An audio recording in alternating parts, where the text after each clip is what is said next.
मराठी कायदा चॅनलमध्ये आपले सहर्ष स्वागत. क्रॉस उलट तपास ही अत्यंत महत्त्वाची स्टेज आहे. त्याआधी एक विषय सांगतो. अनेक लोकांचं म्हणणं आहे की सर मला प्रत्येक शॉर्ट येत नाही. तर मित्रांनो, तुम्ही सबस्क्राईब केलं नसेल, कारण की आपण अनेक शॉर्ट्स अनेक व्हिडिओ हे फक्त सबस्क्रायबरसाठी टाकतो. जे सबस्क्राईब नाहीत करत बघतात त्यांच्यासाठी नॉर्मल व्हिडिओज, परंतु अनेक स्पेशल व्हिडिओ हे फक्त आपण फ्रीमध्ये सबस्क्रायबर्ससाठी टाकतो. त्यामुळे सबस्क्राईब करणं राहून गेलं असेल तर सबस्क्राईब नक्की करा.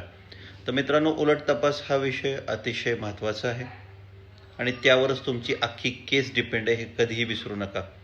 त्यामुळे उलट तपास तुमचा होण्याच्या आधी तुमचं ट्रेनिंग होणं अत्यंत गरजेचं आहे आणि पत्नीचा उलट तपास होण्याच्या आधी त्याच्यावर अनेक वेळा प्रश्न काढणं, त्या प्रश्नांवर पुढच्या बाजूनं काय उत्तर येईल याचा विचार करणं अतिशय महत्त्वाचं आहे. आणि या दोन्ही स्टेजेस जर तुम्ही स्किप करत असाल तर तुमची हार निश्चित आहे आणि या दोन्ही स्टेजेस तुम्ही करत असाल तर जिंकणं निश्चित आहे.